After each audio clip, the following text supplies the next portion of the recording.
California Forest Improvement Program to help fund some of the work. And we can do that in cooperation with Natural Resources Conservation Service and the Forest Service through their state and private forestry programs. The reason this is important, if you look at the one map I gave you, there are a lot of non-industrial timberland owners within the coast who have management plans that are approved, that if we can figure out some way to get them through the permitting process, I'm pretty confident we get wood in the creek. And the other piece we want to focus on is looking at large landowners to develop large woody management plans. And as Mike says, there are a lot of landowners who would like to do this, but just getting the permits done and getting that permitting process conquered is a significant step forward that we can all take to get there. The other thing that we've looked at in terms of remaining challenges is there are some federal permitting processes that are difficult. If we go outside of the Central Coast ESU, we don't have biological opinions and other sorts of things that we can hang our hat on to support this type of work, and we really need to see what we can do to foster creating the same type of system that we have there in the Central Coast ESU. The other piece we need to do is figure out how we can get some of this work done in conjunction with timber harvest plans so that we can get the wood in the creek. Those are both significant challenges at this point in time. We need to basically look at significant permitting information and figure out how to deal with the content hurdles, and I think consolidation of permits are going to be an essential piece because most small landowners aren't going to have the skills or the patience to get through the permitting process that it's going to take to get a piece of wood in the creek. The other piece that we're challenged with is even if we get some of these pieces put together, I think we look at DFG staff, they're already all occupied dealing with their own internal fisheries restoration grant program. So adding a mini grant program to that would add additional projects is going to be a burden that they won't be able to bear without some additional staffing. So we need to find some mechanism we can expand the capacity of the agencies or the capacity of professionals and contractors who work on these. And that's probably over my time. Okay. Well, thank you very much. I want to say we've heard over and over from many different perspectives today, and we're probably going to hear it some more before we're through, about the difficulty in the permitting process for placing the large woody debris and doing these kinds of projects. And but we haven't really had anybody say, here's the permitting process, or here's where the log jams are, so to speak. So I guess my challenge to all the interested parties here is give us some ideas, because I certainly am interested in helping to streamline that process, clear the log jams, if you will, so that we can create some log jams. And I know my colleague to the right here, I'm sure, is probably thinking the same thing. He's actually chomping at the bit on that one, and so I share your interest in whether it's 1600 or CEQA or whatever. What is it we need to do? It is, it's baffling. The folks that wrote Fish and Game Code Section 1600 were trying to protect streams and fisheries. The folks that wrote CEQA were trying to protect the environment. To now have these things be standing in the way of urgent actions that need to be taken is certainly at odds with the intention of those laws, and so I think that gives us an opportunity to find a way to work with it. But you know, I'm hearing a real imperative from this hearing on that subject, well, especially with the urgency of the status of the Coho salmon. You know, I mean, that creates an emergency situation, right, that I think gives us added impetus. It's not just generally a good idea; it's an emergency. And if we can't get it fixed, then my advice is don't ask permission. It's easier to ask for forgiveness, right? Okay. And if I could, I think, you know, part of the challenge and part of the thing that we've been struggling with is how to get people together. And I think there is a lot of enthusiasm and support for solving this amongst the agencies, and I think we're going to get there relative to small in-stream restoration projects within the Central Coast. And I think, you know, the challenge then will be to move that up to the north into the next ESU. Mr. Huffman, I believe, has a law degree. I'm certain that he'd be willing to provide some pro bono services defending y'all. So, moving on, we have Mr. Ganger, who's described in the agenda as a watershed advocate, but that hardly begins to describe Mr. Ganger. So, well, thank you, Chairman. Chairman, Member Huffman and the rest of the Joint Committee that are probably all tuned in. Yeah, first off, I'd just like to say I've worked with just about everybody here at this table, including Justin, and the way it was summed up, what Trout Unlimited's role was, is really vital, and there needs to be partnerships. But one thing, given that, the general public is generally excluded, and there's a lot of history of skepticism. And my colleagues at EPIC, this is like a little piece of that skepticism, I think. And I'll read this. This is from Andrew J. Orehosky, Conservation Director of the Environmental Protection Information Center. For EPIC, the main message on forestry in Coho is that the anadromous salmon protection ASP rules are inadequate, and the legislature should step in to ban clear cutting and significantly reduce the road mileage immediately in Coho watersheds. And he attached a letter from June 22nd and September 8th from NOAA Fisheries,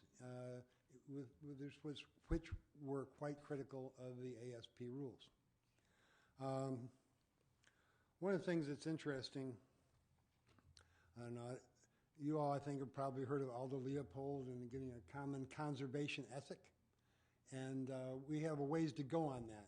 And I just want to remind people of these slides I'm going to go through quickly here. We have some immediate legacy problems that are the things that everybody at this table is trying to address in their own way. And there's more than one way to address them.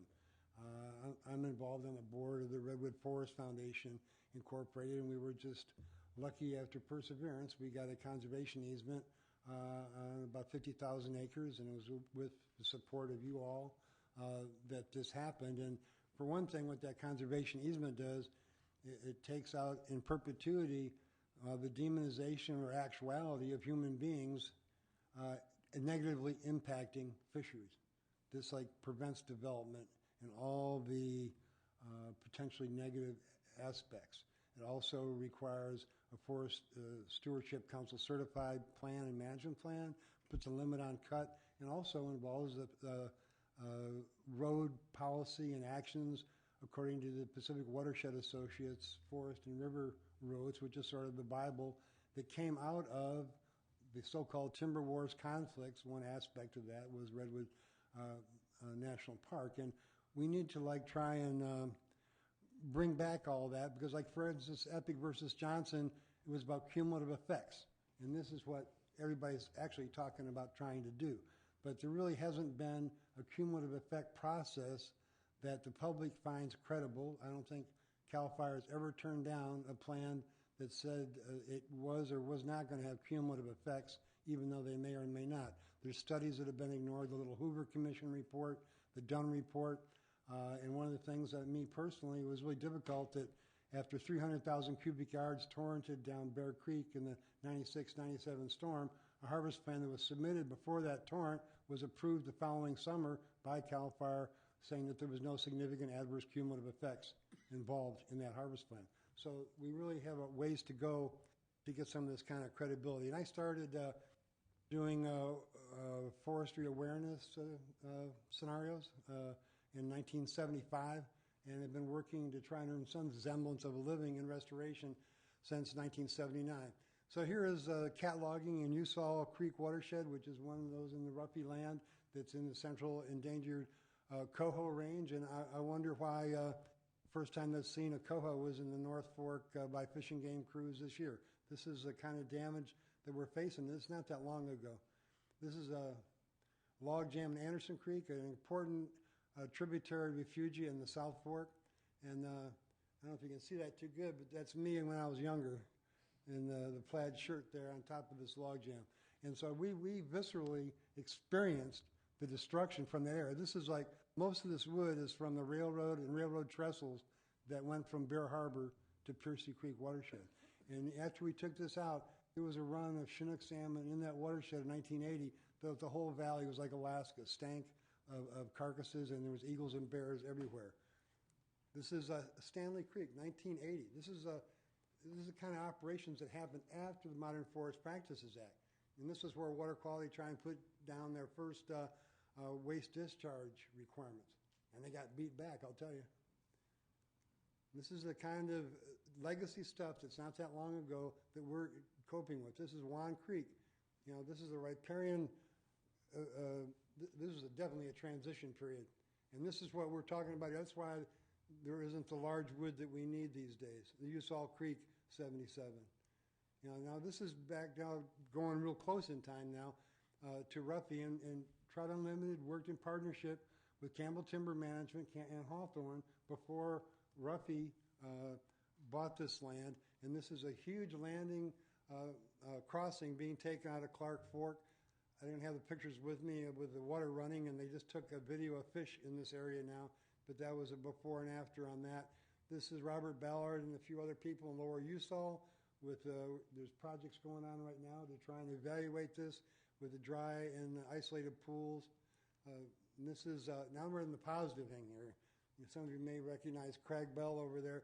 This is the recovery riparian in the Lower Garcia River. It was an amazing thing. So what my message to the legislatures is you need to do things to encourage this kind of activity to go on. And this is my last little photo here. This is the famous in their own time Harry Vaughn and Bill Eastwood over there, surveyors in Anderson Creek with this huge Chinook red here. And these are the resources we need to protect. And one thing I do want to bring in finally about the past and present is people don't know, and I'm not sure if everyone in the audience really knows, that the state sort of drove a lot of this destruction with the ad valorem tax that forest landowners, they gave incentive to cut because they couldn't pay the taxes on their standing timber. So places like the Mattole River were completely devastated in 10 or 15 years. And that's why I feel the state has an obligation to provide the resources and funding to do the permits, facilitation, and funding for things, and a different kind of way to get real community involvement and take it from a number of different aspects to correct these problems that were created by bad policy. I had an epiphany being on with Robert Ballard looking at road decommissioning, road upgrades, and fuel breaks. I thought, if there is money to do good things will happen. If there's not, they won't. So in these kind of times, and it was emphasized, you know, there needs to be some way to create a conservation ethic, an economy based on conservation, and it's going to be really hard to do. One more thing here to lead this into is AB 380. And AB 380 tries to actually come to grips with this problem with cumulative effects, to actually make a guidance come out to actually deal with cumulative effects and the bigger process, and for the stakeholders to work together. And the process that's in the rules, I'm not sure if it's going to give that kind of a good product that AB 380 tries to do. Another aspect right now is like this year, all of a sudden Fish and Game said that they couldn't participate. Now we're talking about these pilot projects that AB 380 deals with, and it's about recovery of riparian areas. And Fish and Game was a lead on that. And they said they couldn't participate. So, or if they could, it would take, 7 personnel, $850,000 or something to deal with cumulative effects. And so in the negotiations, some things have come up that, the Fish and Game people said that we could participate if there was just one pilot project at a time, you know, and then we could deal with it. So there's amendment processes going on, but it's essential for Fish and Game to be there when restoration standards and actions are being determined for site-specific riparian areas, and it fits into Assemblyman Huffman's bill about re-envisioning Fish and Game. Not to get anybody who's with Fish and Game in the audience upset, but you know, it's ridiculous, and Fish and Game doesn't like it to have CAL FIRE, and they're very sincere and competent to determine what constitutes adequate restoration for site-specific things in these riparian zones. So I'd really encourage whatever we can do collectively in the legislature to see that there's a process that really works, that includes the general public and is transparent and has good information. I didn't even get into the whole planning watershed aspect of this information. That's how our cumulative impacts are done. That's what is called for in the Coho recovery strategy for Fish and Game to determine limiting factors and recovery plans on a planning watershed scale. Thank you, Richard. Thank you. Thank you, Richard, both for your comments today and also for your tireless advocacy for I calculate, probably over 35 years, so do appreciate it. Finally, on this panel, we have Justin Augustine, who's with the Center for Biological Diversity. Hey, good afternoon, committee members. Justin Augustine, Center for Biological Diversity. Appreciate the opportunity to be here and speak in regard to forest practice issues, and one issue in particular. As you're all well aware, the Department of Fish and Game is the state agency in charge of coho protection. Almost 1 year ago now, Governor Schwarzenegger eliminated $1.5 million from the department's budget that previously had been used for oversight of timber harvest review, which of course includes enforcement of the salmon protection rules. I'm today asking for your help in restoring that funding, and as I'll explain in a moment, there exists what I see as a fairly simple way forward to achieving that. First of all, though, as a result of the defunding, the majority of the Department of Fish and Game's timber harvest review positions were eliminated, including funding that oversees coho protection specifically. For the past 8 months, conservation organizations such as the one I work for have been working to find replacement funding, and we've actually been successful in finding that. Well, or so we thought, and that's where I'm going to need your help. Unfortunately, just over a month ago, due to misinformation, Brown administration unexpectedly vetoed that proposal that we put forward under the false perception that it would put at risk federal funding due to the use of hunting and fishing licenses. It's true, for instance, that license revenue cannot be diverted to the state's general fund. The state attempted to do that in 2009, and Fish and Wildlife Service kindly pointed out that is illegal because license funds must be used for the tasks that are within the department's jurisdiction, and of course that means it must be used on behalf of the state's fish and wildlife resources. But that's precisely what the proposal we've put together does. It uses the funds only for timber harvest review, which is very much within the department's purview, and in fact is actually necessary to ensure protection of species like coho. And also, and I think this is an important point, not only is the funding proposal we put forward lawful itself, it's actually necessary to ensure the lawfulness of the timber harvest review program itself. As you're all probably well aware, in the 1970s, the first Brown administration created what is now referred to as the Functional Equivalency Program under CEQA, which exempts the timber harvest program from certain provisions of CEQA.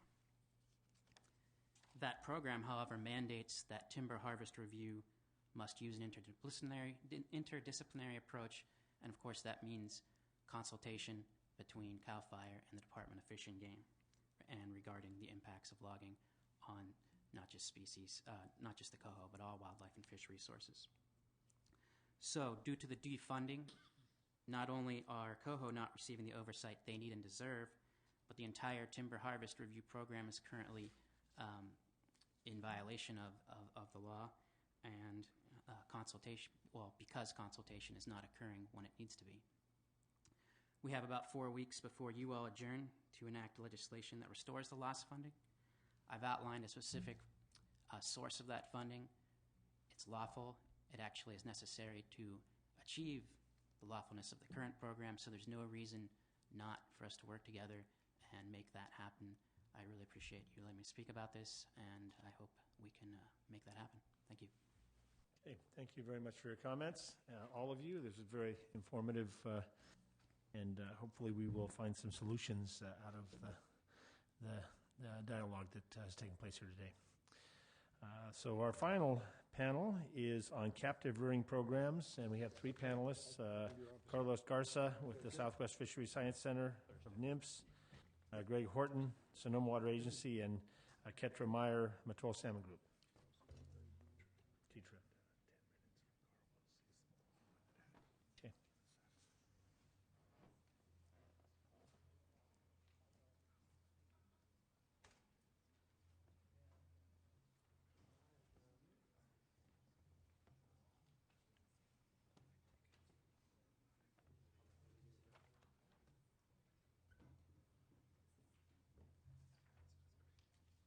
And we'll start off with Mr. Garza.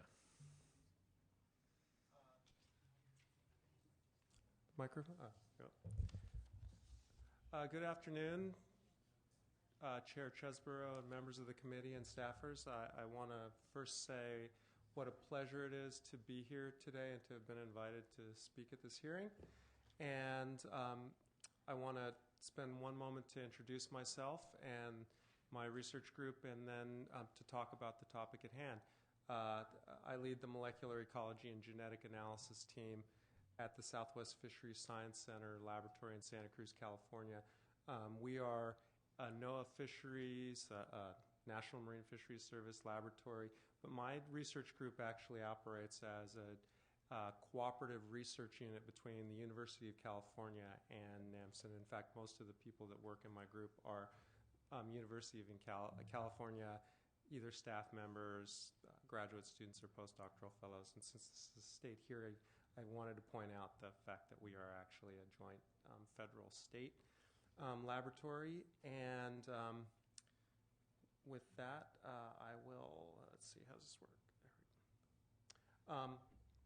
Tell you a little bit about captive broodstock programs, probably not new information, but captive broodstock and rearing programs are off-site or ex-situ efforts that are intended to ensure persistence of populations and to reintroduce recently extirpated, locally extinct populations through the raising of fish through high mortality juvenile life stages.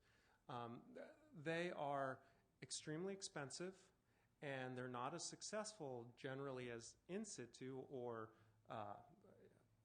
on-site habitat-based conservation efforts, unless population sizes have reached very low numbers, and that's a really important point. And they should always be implemented with a limited lifetime, a sunset, that's determined by population benchmarks and with a concurrent program to address the limiting factors that led to the declines or extirpation, as well as monitoring and evaluation to determine when you've achieved those benchmarks. In California, we have 2 captive broodstock programs in operation. One started in 2001, 10 years ago, in the Russian River, which is the largest river in the Central Coast, California, Coho salmon ESU. And here's a map just for reference that shows the entire distribution of Coho salmon in California, from the Klamath Trinity Basin here down to the San Lorenzo River and Scott Creek here in Santa Cruz County. We have since demonstrated Coho salmon presence in a couple of streams right south of that little yellow bit there. And the first program that I'm going to be discussing, actually the one I'm going to be discussing the most, is centered here at Warm Springs Hatchery in the lower Russian River on the Dry Creek tributary, and is playing a role in regional recovery of Coho salmon in the central part of the CCC ESU. The second program is in Santa Cruz County at Big Creek Hatchery, which is on Scott Creek, ironically, and is focused on recovery south of the Golden Gate. And what I mean by that, and this is a model that we're going to need to be thinking about going forward, is these 2 programs are regional in nature. They are capturing fish from multiple area streams, raising and releasing them into multiple area streams. They're not focused on a single small population or component of the ESU. There are several other such efforts that are either underway. The Mattole River is starting up at the Mad River Hatchery, and or proposed in the Shasta River, and I think you've heard a little bit about both of those so far today. Well, I'm a technical guy. I'm a geneticist, and so what I'm going to talk about now are some of the technical issues that are critically important in determining the success or failure of these programs. From an outsider's perspective, they seem fairly straightforward and simple. You just breed some fish and you put them in the unoccupied or the underseeded habitat and you're done, right? That's so far from the truth, as we've learned from years and years, decades really, of unsuccessful fish releases. And what we do, and I've been involved in both of these programs since their inception as both a technical advisor and also as a provider of data and information, I should say my research group. And one of the most important things that we do is determine which are the appropriate populations for use in these programs. Where do you get your source broodstock for release into these either recently extirpated streams or ones where they're just about to blink out? And how do you reduce the potential problems of outbreeding when there are still some fish there that they might breed with? How do you select individuals from amongst many related individuals for use? I won't say much about this. We have developed a genetic tagging system that we are currently rolling out for all salmonid, I should say anadromous salmonid fish hatcheries in California that provide individual specific tags for future monitoring and evaluation. We can determine the gender of coho salmon as juvenile, something that is not possible externally. And that what I'm going to talk about for the next few minutes is what we call the breeding matrix. And this is the very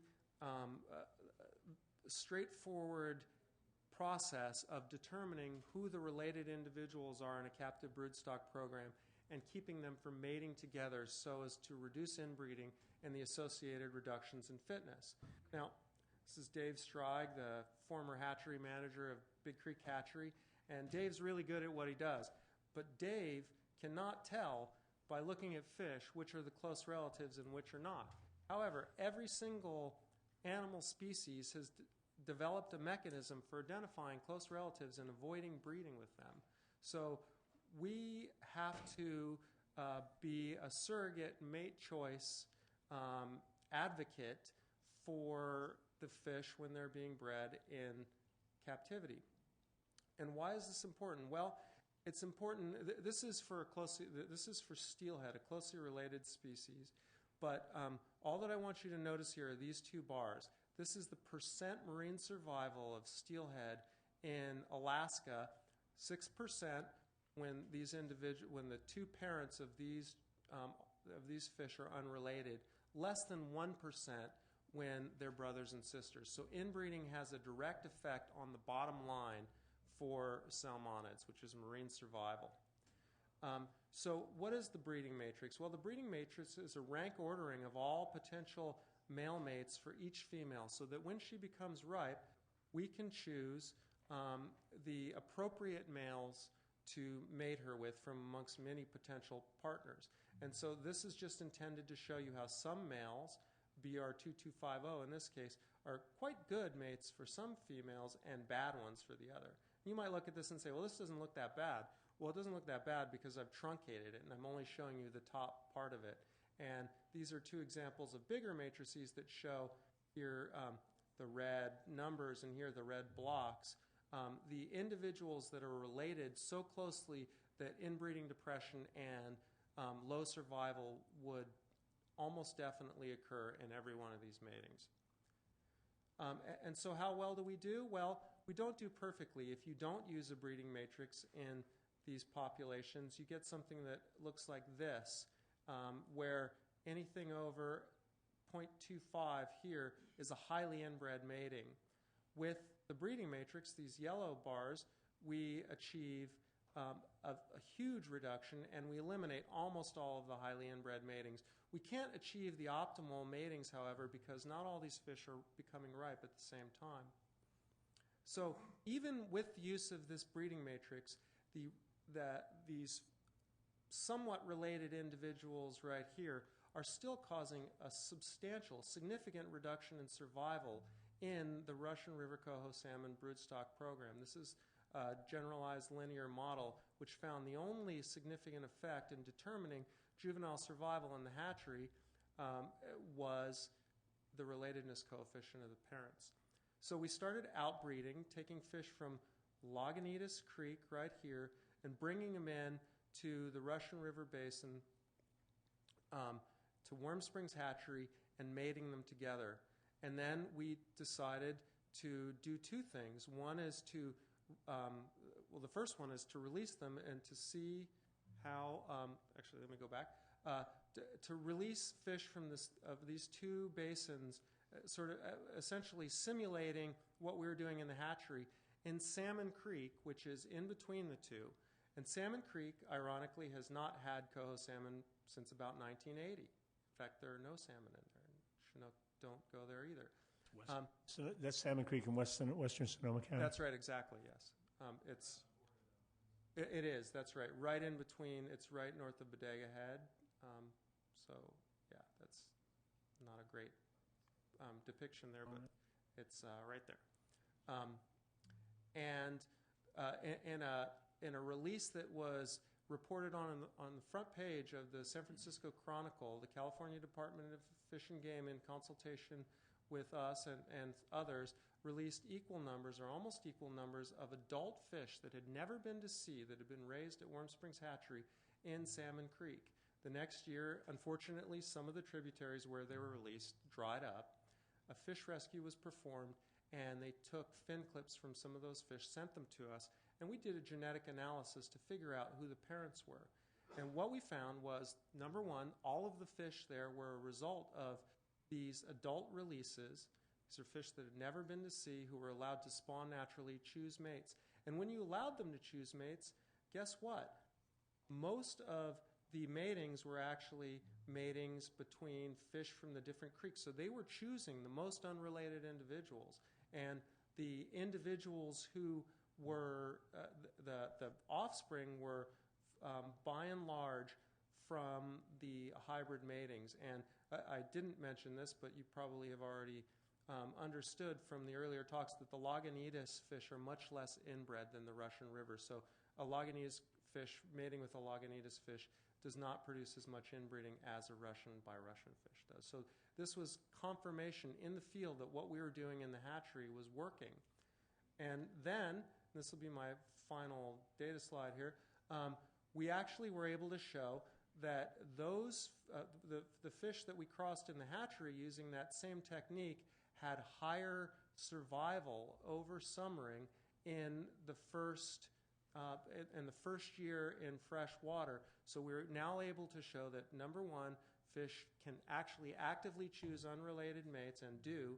Number two, that the survival of unrelated, of juveniles from unrelated matings in the hatchery is higher. And three, that over summering survival of fish from these hybrid crosses is higher. So all the way around, we've got better results when we are avoiding inbreeding and doing what the fish would be doing in nature. So, recommendations. These are very expensive and very prone to failure programs. We should establish them sparingly. Unfortunately, when population numbers get as low as they are in a number of our critical streams, we don't have a whole lot of other choices, because recovery is just not possible with the numbers of fish that are present in these populations. When ex situ programs, captive breeding, captive rearing programs are established, they should always be in conjunction with a limiting factors analysis. Why did the fish disappear in the first place? A plan for mitigating those factors, a monitoring and evaluation plan to determine how the program is doing, and benchmarks for determining when the program has actually met some predetermined goals and can be sunsetted. We don't want these programs going on forever. That's not a good outcome. And my personal plea for all ex situ programs should learn from what animal breeders have been doing for hundreds, if not thousands of years, and pay close attention to genetic factors when we're using captive programs to try to recover these wild fish. Pay attention to inbreeding. Pay attention to domestication selection. In some cases, you may actually want to use it to your advantage. In most cases, you don't. And with that, I just want to acknowledge all of the collaborators that are involved in these two programs, and a lot of individuals that have put a huge amount of time and effort into these two programs to make them largely successful. And with that, I will close. And thank you for your attention. Well, thank you very much. Fascinating, really important advice and important research. So, and I think lessons that need to be incorporated into recovery efforts.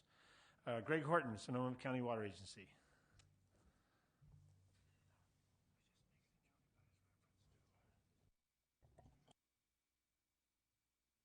So my name is Greg Horton. I'm a fisheries scientist with the Sonoma County Water Agency, and my job at the Water Agency is to oversee and implement many of the fish monitoring efforts in the Russian River Basin.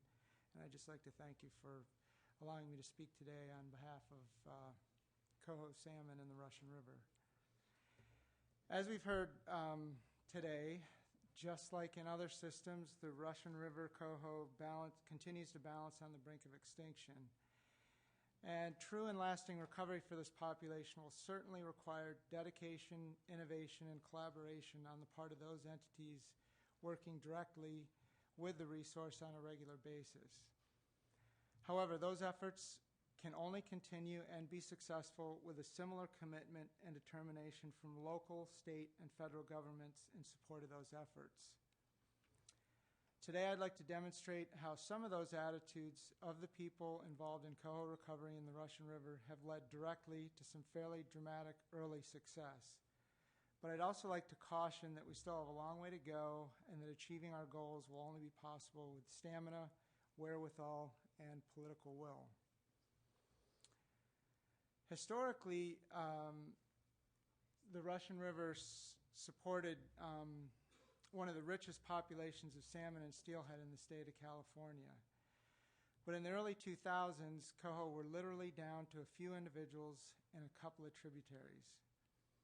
Fortunately, there was recognition on the part of the Department of Fish and Game that without immediate intervention, the prospects of having any Russian River coho in the future were grim.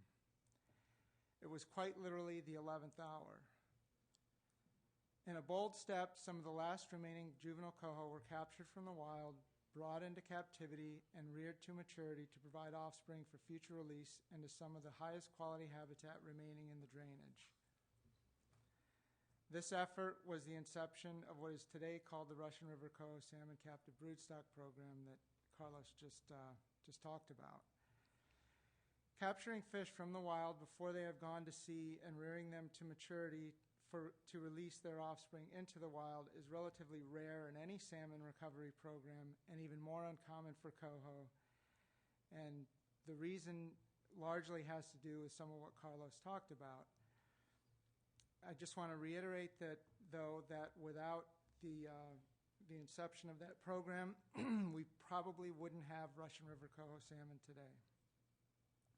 And it was only through the innovation of dedicated hatchery staff like Louise Conrad and Ben White, along with the guidance of state and federal specialists like Carlos, that led to a steady increase in the number of fish available for release. And that's what this graph shows.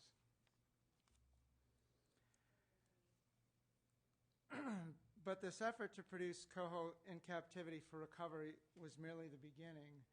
This slide shows the 15 streams that were stocked in 2010 from that captive rearing facility at Warm Springs Hatchery. However, many questions remain and still remain regarding how and where to stock these fish in order to maximize their contribution to future generations of Russian River coho. Critical data has come from an aggressive monitoring effort that includes a dedicated staff of fisheries professionals from the University of California Cooperative Extension and the Sonoma County Water Agency, again with guidance from the Department of Fish and Game and the National Marine Fisheries Service. Many of the monitoring tools and methods in use on the Russian River are truly novel. Data continue to be amassed that have and will continue to be a vital part of using these precious fish to their maximum effectiveness. Although the trend in coho returns is striking, I want to stress that we still have a long way to go. In 2010-11, we had nearly 200 fish returning to the Russian River. The trend looks impressive, but we need many thousands of fish returning to the Russian River. So Despite the, in addition to seeding the habitat with adequate number of juveniles, we must also ensure that fish are being released into habitat that is of adequate quality to support their needs early in life, as well as providing a good home to return to and reproduce in. Ultimate recovery would be a Russian River where future intervention through hatchery releases is non-existent, because the habitat can completely meet the needs of the full coho salmon life cycle. However, with each increment of increase in the number of juvenile coho available for stocking in the basin, the capacity of the existing habitat, given its current condition, is being rapidly approached. That means that we must work more diligently than ever to make strides to improve freshwater habitat. On this front, in Dry Creek, the Sonoma County Water Agency is leading the way towards implementation of what will eventually be the most extensive single coho habitat enhancement effort in the Russian River watershed that has ever been undertaken. So although this project will be a significant step, it is only one in a long list of habitat enhancement and protection needs. Progress towards coho recovery in the Russian River has only been possible through extensive collaboration. The captive broodstock program is an impressive example of that collaboration that includes representation from public, university, and nonprofit entities, as well as land stewards from the individual homeowner to the large vineyard owner. The multi-million-dollar habitat enhancement effort on Dry Creek is being similarly guided by a collaborative effort that has already required many hours of difficult work with much more hard work to come.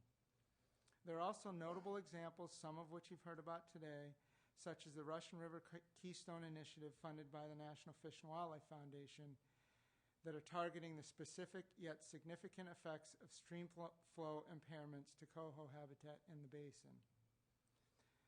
The heightened level of awareness regarding the plight of coho has also led to many small-scale collaboration and efforts that collectively may prove just as important as the larger-scale efforts. Despite these collaborations, however, two things will be required in order to achieve lasting coho recovery. First, these collaborations that I've described must continue, and they must be in close coordination with one another. After all, financial resources are limited, and coho do remain on the brink of extinction, so there's really no place for duplication of effort or working at cross purposes. Successful coordination is incumbent on the individuals that work with the resource on a regular basis, and so far I believe we in the Russian River have proven ourselves. In the end, though, the efforts I have outlined today cannot persist and will not be enough without the support of bodies such as those seated here today. Sustained support in the form of elevated prioritization for Russian River coho that leads to secure funding for the efforts I've talked about is imperative if the population is to persist. And some key actions that are linked to the captive broodstock program and ultimately successful coho recovery are the implementation and funding of a full salmonid life cycle monitoring program and continuation of the Fisheries Restoration Grant Program. In addition, we need to increase protection of this precious resource by immediately adopting changes to existing sport fishing regulations that are more protective for coho. Finally, we must devise ways to make the regulatory process more efficient by rapidly permitting projects that are intended to directly benefit coho habitat while at the same time ensuring high design and implementation standards that are necessary for long-term project success.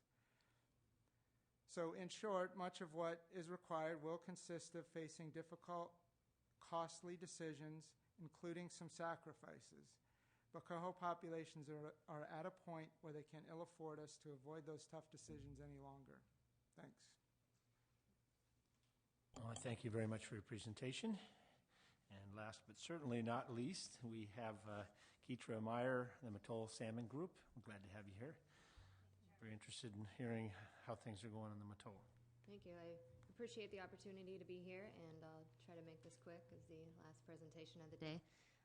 My name is Keitra Meyer. I am the Executive Director of the Mattole Salmon Group. We are a small nonprofit up in Northern California working to restore salmon populations to the Mattole River. We've heard about the Mattole a few times today. As you are aware, our Coho population status is dire. In the watershed, we had a historic estimated population of 20,000 adults.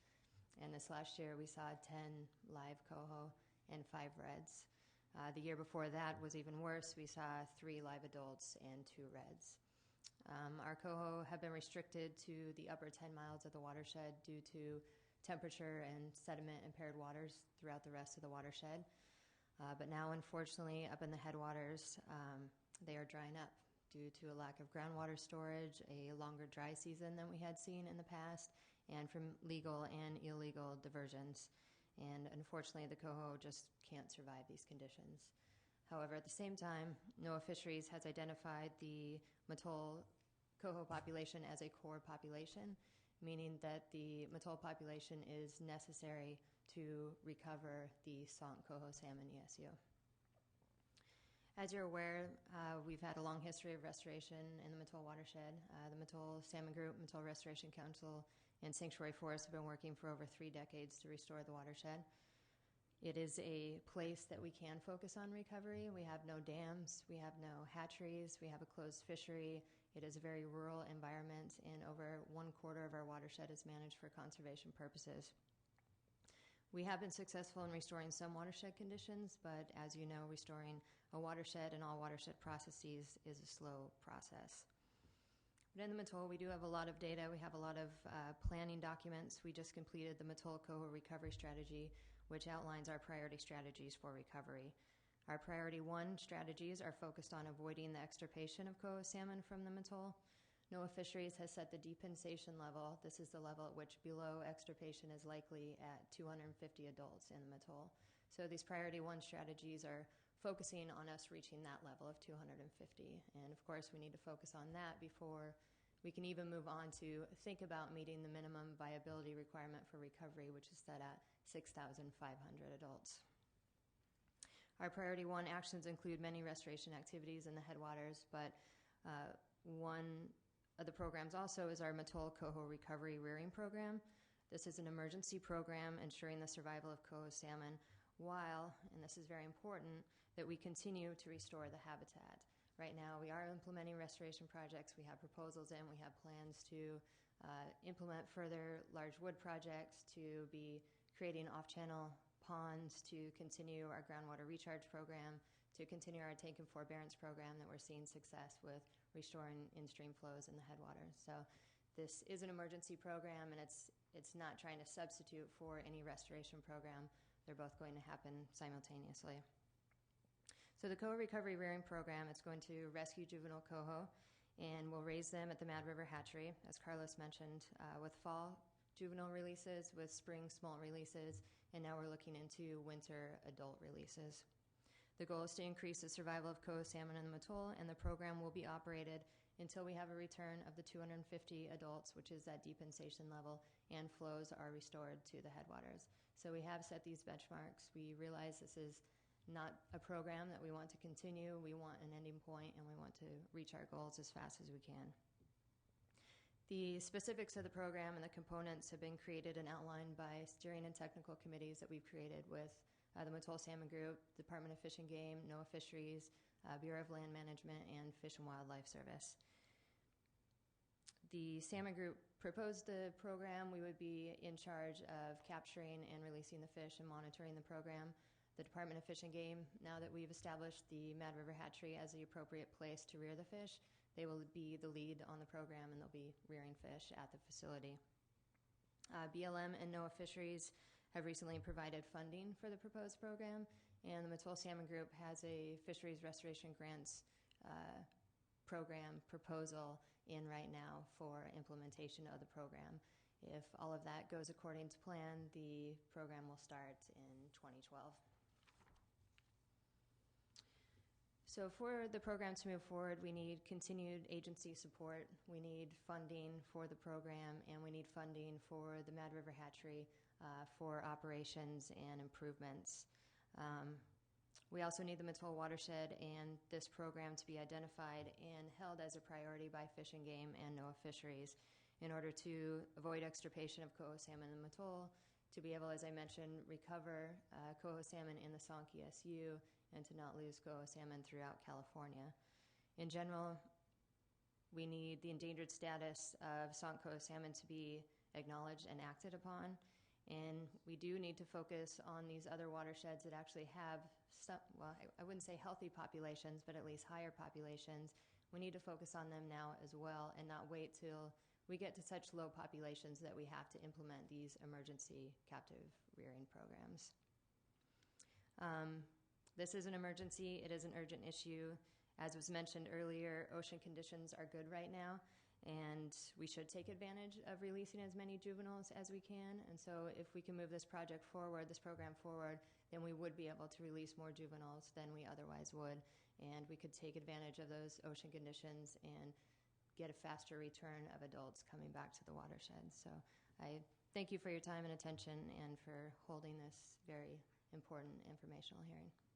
Well, thank you for your testimony. You mentioned, among things that are needed, adequate funding for operational funding for the Mad River Hatchery. And I should know this. I shouldn't be asking you this, but I haven't checked in with that issue lately. Is there a question of their ability to provide this function for you, given their operational budgets? Well, I know at one point, it was going to be closed, and that has been put behind us for a while anyway, we hope. Right.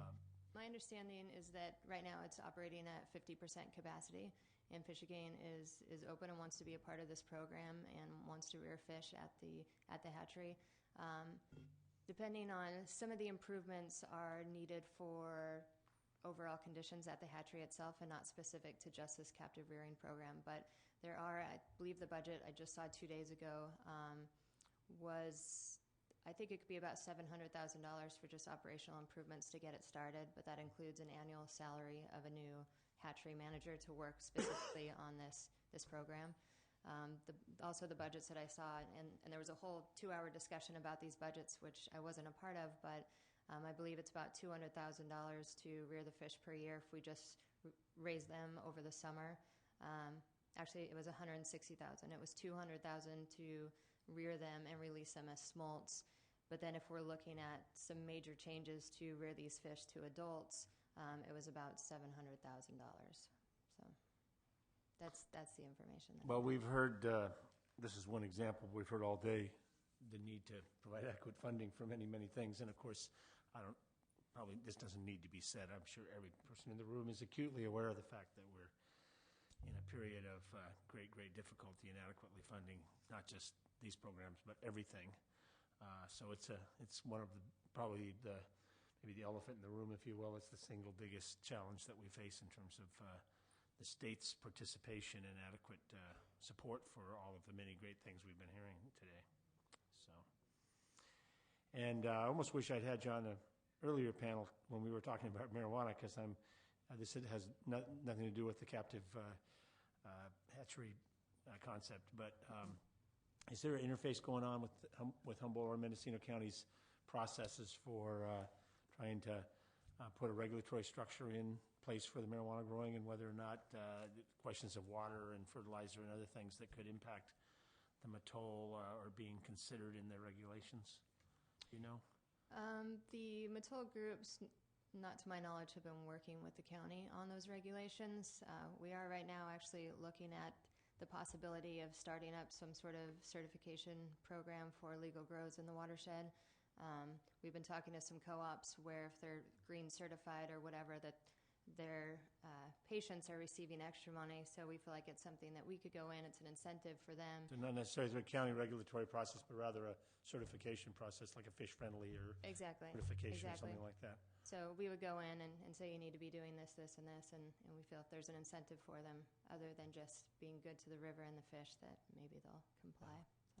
Well, let me encourage the cross-communication or cross-fertilization between whatever the county's doing and injecting the environmental considerations into what they're talking about. I know the Humboldt Growers Association at least talked to me about wanting to be concerned about all of those things, but they may have been talking about a certification process, not the county imposing rules. But in any case, it seems like it's an important, in our region, it's an important consideration. So I agree. Thank you.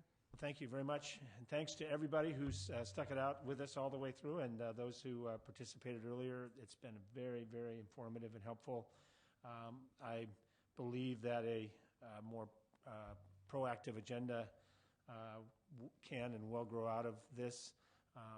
The only daunting part is that is the urgency, and well, not the only daunting part. I mentioned the fiscal part, which is close to impossible, but also the time frames of what it takes to get rules changed and laws passed. And I think several people said today we don't have time for more studies, and the question of whether the fish have time for us to develop new regulatory reform or action plans. But I don't think we can afford not to, even if it takes time. So the thing that's been hammered home for me today, loud and clear, is the emergency nature of the situation that the Coho are in. So thanks, everybody. Any closing comments? Simply to thank you, Mr. Chair, for your leadership, and Mr. Wesselo in putting together a terrific hearing. This is not going to be a wasted effort. I think the urgency of this crisis comes through loud and clear, and perhaps the Chair and I can pair that with the urgency of our own legislative shelf life under term limits and our desire to do something about it before we disappear. So if that happens, this was a good day, and I really want to thank everyone that was involved. Well, we know we're going to disappear from this job, but hopefully the Coho won't. So. Thanks, everybody.